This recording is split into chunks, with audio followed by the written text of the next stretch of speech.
Müharibə əlilləri və şəhid ailələri mülkiyyət hüquqlarının qeydiyyatı ilə bağlı sənədlərə görə rüsumdan azad olunur. Yeni Sabah məlumat verir ki, bu, Prezident İlham Əliyevin təsdiqlədiyi dövlət rüsumu haqqında qanuna edilən dəyişiklikdə əksini tapıb.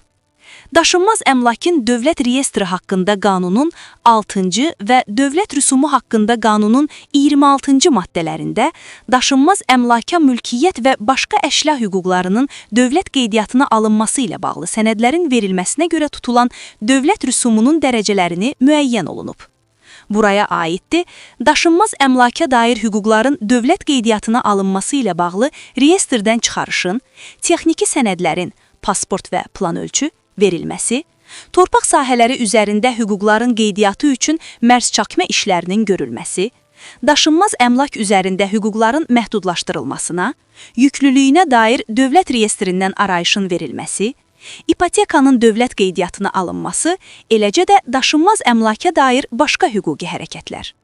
Dəyişiklik, sosial cəhətdən həssas əhali kateqoriyasının müharibə ilə əlaqədar, 20 yanvar hadisələri ilə əlaqədar, hərbi xidmət vəzifələrini yerinə yetirməklə əlaqədar, o cümlədən Çernobıl AES-də hərbi xidmət vəzifələrini yerinə yetirməklə əlaqədar, əlilliyi müəyyən olunmuş şəxslərin, habelə şəhid ailəsi statusu almış şəxslərin həmin xidmətlərə və hüquqi hərəkətlərə görə dövlət rüsumundan azad edilməsini nəzərdə tutur.